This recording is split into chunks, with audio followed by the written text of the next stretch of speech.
Welcome back. So it's been a few days since I brought this home. I think I've got about 80 miles on it or so. I just threw these giant loop bags on it. They were on the adventure bike. I'm a little disappointed because this strap, when I took it off, just like split. It was kind of frayed and felt weathered already. I'm disappointed because I either got them last year or I got them the fall before last year, so at most they're a year and a half old. My main concern is that this will loosen up and start on fire next to the exhaust here. I also apologize, I got a bit of a cold. I'm just gonna warm it up for a second. I'm kind of pretending like I'm doing the break-in period. If you go online, you can read whatever you want to hear about it. The video that MC Garage did about where they basically build a brand new two identical engines, run one at break-in, you follow the break-in procedure for 1,000 miles, and then the other one they just took it out on the highway and basically redlined it for 1,000 miles, and then they tore them both down and supposedly could not find any real significant variances in between the two. Come on, B, get off of there. Well, he really likes it. Pretty sure they just brought in all the bee boxes for the orchard here. I think it was 2 years ago. I got stung, I think it was 8 times in 1 year. So anyway, so far, really that's the only thing I've done at all. Just threw some bags on here. The real reason I'm disappointed is I think they were like $300 something. It's too much. Too much money for bags that break after a year. Oh, I was gonna go down that dirt over there. Gotta get a little dirt section in here. This barely counts though. Could ride my street bike down this.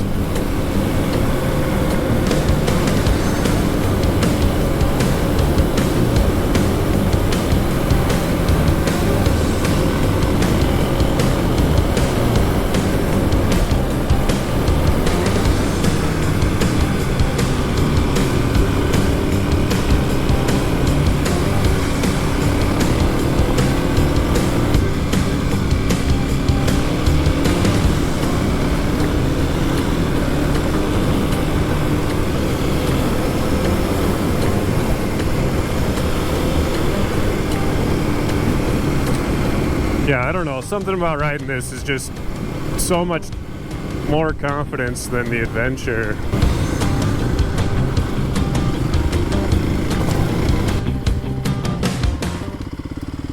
And the suspension just heats everything up. And still trying to take it a little easy on the RPMs. I think it helps that I don't weigh too much on this bike. I mean, I'm not the skinniest guy alive, but I'm 6 foot. And I'm around 160 pounds, but a lot of the people who I've watched reviewing the bike are over 200 pounds or more. And that's gotta really make a huge difference on a 300cc bike. But, everybody's buying side-by-sides nowadays. But yeah, if I stuck a 100-pound weight on here, I feel like it would really affect how the motorcycle feels, is all I'm saying. Man, almost every time I ride by here, these guys are mowing. And I mean, it's a ton of grass, right? But it's not worth it. I'm just gonna mow my yard all day, every day. My yard is perfect because it's orchard grass and it looks terrible no matter what you do to it. So you don't even have to care. I don't know, I didn't hear what he said. So I mentioned in my last video I didn't ask for the Kawasaki green, but man, kids love it.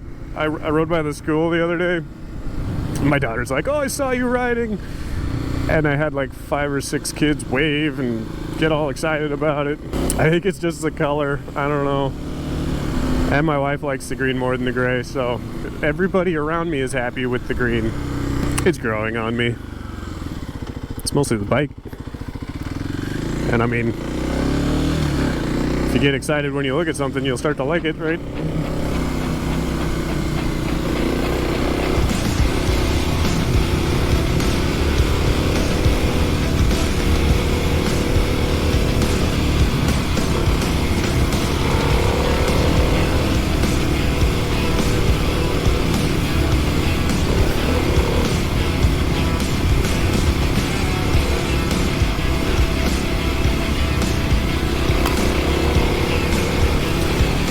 it's just the rider triangle and the weight of the bike and the confidence that you get from it, because I can ride all this on the adventure, but you get on here and you get to play on it all of a sudden. You're not just trying to keep the bike going in the right direction, you know, it's like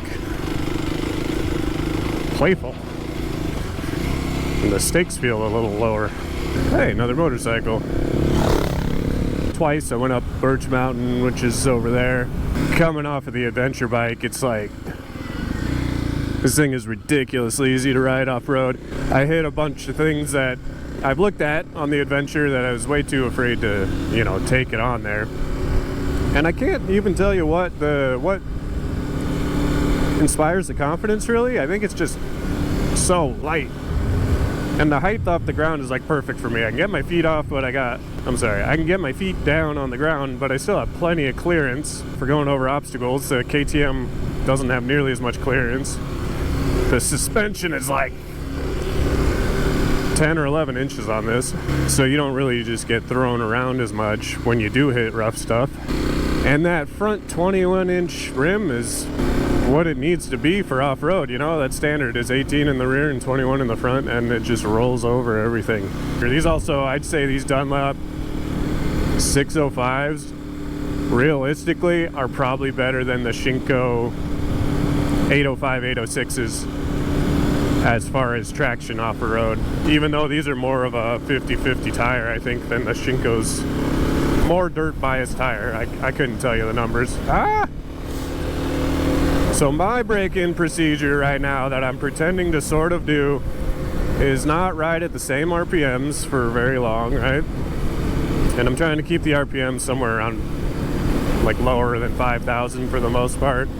And then trying to avoid lugging it. I think I get another 100 miles on this thing and I'm just gonna ride it like normal, man. People tell you to go ride it right off the lot like you're gonna ride it. People tell you to go redline it right off hard braking, you know. And then you get people who are like, you have to follow the manufacturer's recommendations. They're there for a reason, you know. Kawasaki spent thousands of dollars in research coming up with these break-in procedures. My personal opinion is modern engines are pretty well built. And I think if there was some screw up during assembly and the engine is gonna break or a wheel's gonna fall off, they want you going, you know, 35 miles an hour when it happens and not on the highway. That sounds fair. But as far as long-term damage and things like that, I do totally believe there's a period of time where stuff is learning how to fit together, and you should absolutely do probably multiple oil changes early on to clean that out. And you might not want to just, you know, redline it right off the bat and give them a second to wear in together, but 600 miles at less than 4,000 RPMs seems excessive. I'm not a mechanic. Anyway, where are we going? We're going to the Honda dealership. So I'm going to the dealership because I already bought a new D606 Dunlop front tire, and I bought a heavy duty tube to go in that front tire, and I forgot to get a valve stem tool, which I don't have, and I've wanted every time I've changed the tire now. Take the stem out, let all the air out of the tire, so it's a lot easier to take the tube out. And the other thing I want to see is if they have a fuel canister, because I've gone 35 miles here. I think I get about 50 miles per gallon, and this holds 2 gallons, which means I've already used a third of my fuel up, and I feel like I just filled this up. And adventure rides, when I'm done, I usually see at least 80 on the odometer, sometimes a lot more. And I really don't want to be pushing it to where I've got like a quarter of a gallon left when we're finishing our ride. I was using ProCycle, now I'm on Rocky Mountain ATV, and I think I just about ordered everything from them. The only thing I didn't order from them was I got the TST tail tidy, which I ordered straight off the TST website. That list of stuff I've ordered includes 30mm bar risers. I got the Tusk. No, I'm sorry, I don't think it is Tusk. I'll look it up and put it up on the screen later. But I got some kind of foot pegs which there's not a ton of options for this bike yet. I got the tail tidy because you have to get one of those for any new bike these days, unless you're a psychopath. Jared gave me these, they're called the D-Flex by Tusk, so the D-Flex wraparound handguards. And I started doing some research, and these handlebars are supposedly not hollow, so if I wanted to use them I would have to drill into these handlebars. As you can see, I haven't cut these off yet to check myself, but I got the Tusk aluminum handlebars, and there I just stuck with 7/8. That's also what I bought for the bar risers. Oh, and I got new grips, new throttle tube with the punch out. So basically I can take this off and I can keep the stock handlebars and the stock grips if I bend the other ones, and I'll throw everything else on the new handlebars once I get the bar risers. As far as riding this thing, I really like it. Some people say that they go down a tooth on the front sprocket, which presumably gives you a little more torque and a little lower top end, and I could see doing that, but I'm gonna ride this thing a bit before I get around to doing any of that. I never noticed how much I relied on the gear indicator until I started riding the TW, and now this. There's 20 mid RPMs, I'm in second. The TW, I just freaking never know what gear I'm in because it's so low. It's like, am I in 5th? I'm going 30. All right, I'll go get my shopping done, and then maybe we'll go ride up something short. Well, they didn't have the fuel canister I was looking for, and they didn't have a valve stem tool. What do they call that? A valve core removal tool? I'm gonna check next door. But they can get me some TW200 front brake pads, which I also really needed. Those were like 40 bucks. So, should be in next Monday or Tuesday. Stop number 2. Well, I'm like 1.5 things out of 3, because they did have the valve stem tool I need, but they don't have the type of fuel canister I was looking for. That guy's sitting down on that FJ09. I seriously considered getting that for a period of time. I think it's a used 2017. If I was going to get into sports touring, that's probably the bike I would get right there. FJ09. We're going up tomorrow. I haven't decided if I'm going to take this up and flail around or if I'm going to take the TW. At this point, I kind of want to just get the mods on and keep racking up some real easy miles on it before going too crazy out in the mud and the snow and throwing it on the ground. So I'm going to say goodbye. I'm sorry it's been kind of 2 boring videos in a row. It's just me talking about the KLX. Pretty excited for this season. Nate's off camping somewhere this weekend. Once he becomes more available, I think our riding will really start taking off here. So I'll catch you probably tomorrow. We'll probably film tomorrow. Should be fun. Mud and snow. 3 or 4 guys.